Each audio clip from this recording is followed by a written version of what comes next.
గౌరవ రాష్ట్ర ముఖ్యమంత్రి వర్యులు శ్రీ రేవంత్ రెడ్డి గారు, గౌరవ వ్యవసాయ శాఖ మంత్రులు శ్రీ తుమ్మల నాగేశ్వరరావు గారు, గౌరవ ఇరిగేషన్ శాఖ మంత్రులు శ్రీ ఉత్తమ్ కుమార్ రెడ్డి గారు, గౌరవ రెవెన్యూ శాఖ మంత్రులు శ్రీ పొంగిలేటి శ్రీనివాస్ రెడ్డి గారు, గౌరవ మైనార్టీ వెల్ఫేర్ శాఖ మంత్రులు అజరుద్దీన్ గారు, గౌరవ యానిమల్ హస్బెండరీ ఫిషరీస్ శాఖ మంత్రులు శ్రీ వాకిటి శ్రీహరి గారు, అలాగే రైతు వేదికల నుంచి ఆన్లైన్లో పాల్గొంటున్నటువంటి ట్రాన్స్పోర్ట్ మంత్రివర్యులు గౌరవ పొన్నం ప్రభాకర్ గారు, అలాగే గౌరవ రాష్ట్ర మంత్రివర్యులు జూపల్లి కృష్ణారావు గారు, అనేక రైతు వేదికల్లో వేలాది మంది రైతు నాయకులు, రైతులు ప్రత్యక్షంగా ఈ సమావేశంలో పాల్గొంటూ రాష్ట్ర ప్రభుత్వం చేపడుతున్నటువంటి ఈ కార్యక్రమాన్ని వీక్షిస్తున్నటువంటి రైతు సంఘాల నాయకులకి, రైతులకి, వేదిక మీద ఉన్నటువంటి గౌరవ పార్లమెంటు సభ్యులకి, గౌరవ శాసన మండలి సభ్యులకి, గౌరవ శాసన సభ్యులకి, ముఖ్యంగా శాసన మండలి అధ్యక్షులు పెద్దలు గుత్తా సుఖేందర్ రెడ్డి గారికి, రాష్ట్ర ప్రభుత్వ సలహాదారులకి, రాష్ట్ర ప్రభుత్వ కార్పొరేషన్ చైర్మన్లకి, అధికారులకి, నూతనంగా రాష్ట్ర ప్రభుత్వ చీఫ్ సెక్రటరీగా బాధ్యతలు చేపట్టినటువంటి మిత్రులకి, అధికారులకి, మీ అందరికీ ముందుగా నా హృదయపూర్వకమైనటువంటి నమస్కారాలు తెలియజేస్తా ఉన్నాను. ఈరోజు రాష్ట్ర వ్యాప్తంగా కాంగ్రెస్ ప్రభుత్వ హయాంలో జరుగుతున్నటువంటి రైతు సంక్షేమ కార్యక్రమాల్లో భాగంగా ఇదొక ముఖ్యమైన ఘట్టం. ఈరోజు రైతులకు సంబంధించి కాంగ్రెస్ ప్రభుత్వం, రాష్ట్ర ముఖ్యమంత్రి శ్రీ రేవంత్ రెడ్డి గారు, కేబినెట్ ఈ రాష్ట్ర ప్రజలకి ఇచ్చినటువంటి హామీ మేరకు రైతు భరోసాకు సంబంధించిన నిధుల్ని నేరుగా వారి ఖాతాల్లోకి రిలీజ్ చేసేటువంటి ఒక పండుగ కార్యక్రమం. ఈరోజు వ్యవసాయం ఈ రాష్ట్రానికి ఒక పండుగ లాంటి కార్యక్రమం. రైతు ఈ రాష్ట్రానికి ఒక వెన్నుముక లాంటి వాడు. మేమందరం గ్రామీణ ప్రాంతాల నుంచి, వ్యవసాయ కుటుంబాల నుంచి వచ్చినటువంటి వ్యక్తులుగా అటు ముఖ్యమంత్రి శ్రీ రేవంత్ రెడ్డి గారు కానీ, తుమ్మల నాగేశ్వరరావు గారు కానీ, లేకపోతే ఇతర మంత్రివర్గ సహచర సభ్యులు కానీ, మేమందరం గ్రామీణ ప్రాంతాల నుంచి వచ్చినటువంటి వ్యక్తులను. వ్యవసాయ సమస్యల గురించి తెలుసు, రైతాంగ వారి ఇబ్బందుల గురించి తెలుసు, పండించిన పంటకు సంబంధించినటువంటి కొనుగోలు అవసరాల గురించి కూడా తెలుసు. కాబట్టే మీరు పండించినటువంటి ధాన్యాన్ని కొన్ని వేల కోట్ల రూపాయలు ప్రభుత్వానికి అవసరం అయినప్పటికీ కూడా వాటిని వెచ్చించి మీ అందరి దగ్గర నుంచి పండించిన పంటని కొనుగోలు చేయటం జరిగింది. అలాగే ఈరోజు మీరు పంట పండించడానికి, ఒక భరోసా కల్పించడానికి ఈరోజు నిధులు రిలీజ్ చేసేటువంటి కార్యక్రమాన్ని కూడా పెద్ద ఎత్తున చేస్తూ ఉన్నాం. మిత్రులందరికీ ఒక విషయం స్పష్టంగా చెప్పాలి. రాష్ట్ర వ్యాప్తంగా ఉన్నటువంటి రైతాంగ సోదరులకి, కుటుంబ సభ్యులకు కూడా ముఖ్యమంత్రి గారు, కేబినెట్ ఒక ఆలోచన చేసి ఖమ్మం జిల్లాలో మదర్ శాసనసభ నియోజకవర్గం నుంచి ఒక భారీ బహిరంగ సభ పెట్టి అక్కడ నుంచి ఈ నిధులు రిలీజ్ చేసేటువంటి కార్యక్రమం చేపట్టాలని ఒక ఆలోచన చేశారు. ఆలోచన చేసినప్పుడు రాష్ట్ర వ్యాప్తంగా ఉన్నటువంటి రైతాంగ సోదరులు ఆశీర్వదించడానికి ఆహ్వానించడానికి సిద్ధంగా ఉన్నారు. కానీ దురదృష్టవశాత్తు గత 10 సంవత్సరాలు పరిపాలన చేసినటువంటి ఆనాటి పాలకులకు సంబంధించినటువంటి కొద్దిమంది వ్యక్తులు రాష్ట్రంలో ఒక దరి నుంచి ఒక ఆయన, ఇంకో దరి నుంచి ఇంకొక ఆయన, ఇద్దరు బయలుదేరి ఈరోజు రాష్ట్రం మీద పడి లేని అబద్ధాలన్నీ పోగేసుకుని అడ్డగోలుగా రాష్ట్ర ప్రభుత్వం పైన కట్టుకథలు అల్లించి ఒక తప్పుడు ప్రచారానికి నాంది పలుకుతూ తిరుగుతూ ఉంటే నిజంగా బాధ అనిపించింది. ఇంకొక ఆయన ఎందుకు పేరే చెప్తున్నాను నేను.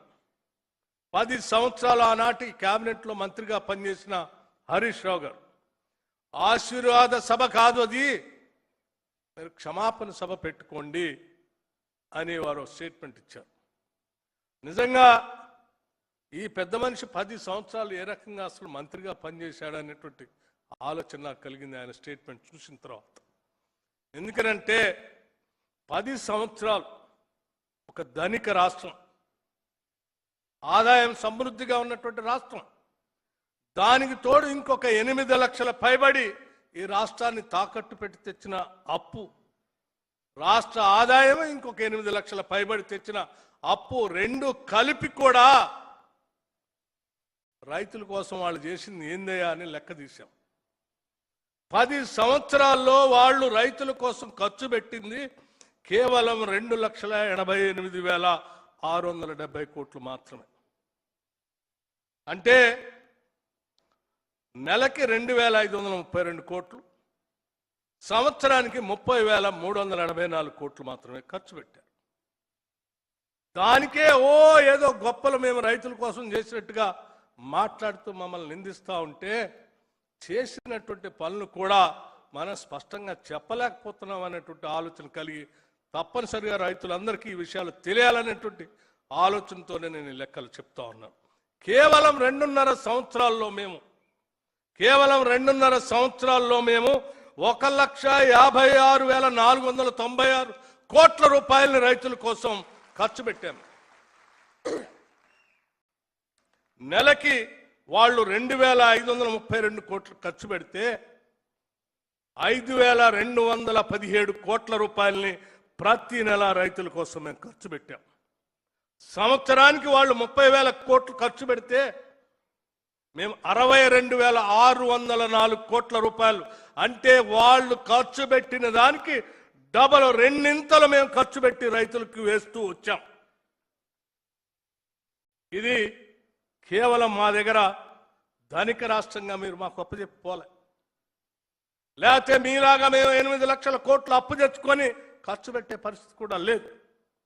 మీరు చేసినటువంటి అప్పులకు సంబంధించి 8 లక్షల పైబడినటువంటి ఆ అప్పులు కడుతూనే కేసీఆర్ చేసిన 8 లక్షల కోట్ల అప్పుకు సంబంధించి మేము కేవలం ఈ 2.5 సంవత్సరాల్లో 2,08,557 కోట్ల రూపాయలని అసలు అప్పు బ్యాంకులు కడుతూనే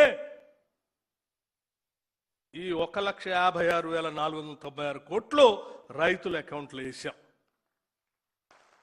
ఒకవేళ ఈ కేసీఆర్ 8 లక్షల కోట్ల రూపాయల అప్పు చేసి ఉండకపోతే, మమ్మల్ని తాకట్టు పెట్టి ఉండకపోతే, ఈ 2.5 సంవత్సరాల్లో మేము బ్యాంకులు కట్టినటువంటి అప్పు అసలు 2,08,557 కోట్ల రూపాయల్ని ఈ రైతుల కోసం, ఈ రాష్ట్రం కోసమే ఖర్చు పెట్టేవాళ్ళం కదా. ఈ రాష్ట్రానికి ఖర్చు పెట్టాల్సినటువంటి 2,08,557 కోట్లు కేసీఆర్ తెచ్చిన అప్పులు కట్టడానికే అయిపోయినాయి కదా. అవి కడుతూ కూడా మీకంటే డబలు రైతుల కోసం మేము ఖర్చు పెట్టాం కదా. ఖర్చు పెట్టడమే కాదు, మీరు ఎన్ని అవహేళనలు, అబద్ధాలు పోగేసి రాష్ట్ర ప్రభుత్వం మీద నోటికొచ్చినట్టు మాట్లాడుతూ ఉంటే కూడా వాటిని భరిస్తూ పాలన సాగిస్తూ, మా బాధ్యత ఈ రాష్ట్ర పాలన సాగించడం, ప్రజల సంక్షేమం చూడటం తప్ప వీళ్ళు మాట్లాడేటువంటి స్థాయికి దిగజారిపోయి మేము మాట్లాడాలి ఆలోచన చేయకూడదని మేము చాలా గౌరవంగా ఈరోజు పాలన సాగిస్తూ ముందుకు పోతా ఉన్నాం. అయినా కూడా ఇంకా బరి తెగించి లేని ఉన్నట్టుగా ఉన్నాయి లేనట్టుగా కట్టుకథలు సృష్టించి రోజుకొక అబద్ధపు ప్రచారంతో ఈరోజు రాష్ట్రం మీద బరి తెగించి ఓ పక్కన బావా ఇంకో పక్కన బాంబర్ది తిరుగుతూ ఉంటే అనిపిస్తూ ఉంది, ఎక్కడ న్యాయం ఇది? ఎక్కడ న్యాయం ఇది? 10 సంవత్సరాలు లూటీ చేసి దోపిడీ చేసి పోయింది కాక ఇంకా తగుదనమ్మా బయటకు వచ్చి మాట్లాడుతూ ఉంటే తప్పదేగా వాస్తవాలు రాష్ట్ర ప్రజలకు చెప్పకుండా ఉండలేమనేటువంటి ఆలోచనతో ఈరోజు లెక్కలతో సహా మీ అందరికి చెప్తూ, మాకు ఎన్ని కష్టాలు వచ్చినా ఎన్ని ఆర్థిక పరమైన ఇబ్బందులు ఉన్నా ముఖ్యమంత్రి గారు కేబినెట్ ఒకటే మాట చెప్తా ఉన్నారు, మనం ఈ రాష్ట్రంలో ఉన్న రైతాంగ సోదరులకి మాటిచ్చాం, రైతు భరోసా చేస్తామని చెప్పాం. 600 అయినా 106 అయినా తప్పనిసరిగా రైతు భరోసా చేసి తీరాల్సిందే చేస్తామని చెప్పి ఈరోజు ఆలోచన చేసి మీ ముందుకు చేస్తా ఉన్నాం. భవిష్యత్తులో కూడా తప్పనిసరిగా చేసే కార్యక్రమాన్ని చేపడతాం తప్ప మేము అబద్ధాలు చెప్తూ పొద్దు గడిపేటువంటి కార్యక్రమం మాత్రం చేయమని చెప్పి స్పష్టంగా చెప్పటానికే మధ్య శాసనసభ నియోజకవర్గంలో ఈరోజు 30వ తారీఖు నాడు భారీ బహిరంగ సభ పెట్టి అక్కడ నుంచే ప్రకటిద్దామనంటే కూడా వర్షం పడితే దాన్ని ఏమైనా పోస్ట్పోన్ చేసుకుని 4 రోజులు ఏకుండా ఉంటారేమో అనేటువంటి ఆలోచన కూడా రానియకూడదనే ఆలోచనతోనే ఈరోజు ఇక్కడ ఈ సభ పెట్టి మీ అందరి సమక్షంలో రాష్ట్ర వ్యాప్తంగా అన్ని రైతు భవనాల్లో రైతులందరినీ కూర్చోబెట్టి వేసే కార్యక్రమాన్ని ఇచ్చిన మాట ప్రకారం 30వ తారీఖు నాడు వేస్తామనంటే వేసే కార్యక్రమాన్ని చేపట్టి ఈరోజు మీ ముందుకు పోతా ఉన్నాం. ఇది రాష్ట్ర ప్రభుత్వానికి ఇందిరమ్మ ప్రభుత్వానికి రైతుల పట్ల ఉన్న నిబద్ధత, మా లక్ష్యం కూడా. మీరందరూ బాగుండాలని, మీరు పండించే ప్రతి పంట మీ కుటుంబానికి మేలు జరిగేటట్టుగా ఉండాలని, ఆనాడు రైతు రుణమాఫీ ఏ రకంగా చేశామో, ఇచ్చిన మాట ప్రకారం రైతు భరోసా ఏ రకంగా చేస్తా ఉన్నామో, ప్రకటించిన మేరకు ఏ రకంగా అయితే సన్న ఒడ్లకి బోనస్ ఇస్తా ఉన్నామో, తప్పనిసరిగా ఈ పరిస్థితులు ప్రక్రియని మొత్తంగా కాంగ్రెస్ ప్రభుత్వం ఉన్నంత కాలం కొనసాగిస్తామని చెప్పి మీ అందరికీ మాటిస్తూ మరొక్కసారి నా హృదయపూర్వకమైనటువంటి నమస్కారాలు తెలియజేస్తూ, ఈ తప్పుడు ప్రచారం చేసేటువంటి నాయకుల పట్ల జాగ్రత్తగా ఉండాలని, వ్యవసాయాన్ని పండగలాగా చేసుకుంటూ ముందుకు పోదామని చెప్పి మీ అందరికీ నేను సవినయంగా మనవి చేస్తూ సెలవు తీసుకున్నాను. జై హింద్, జై తెలంగాణ. ఆర్థిక మంత్రి గారికి ధన్యవాదాలు. ఈ శుభ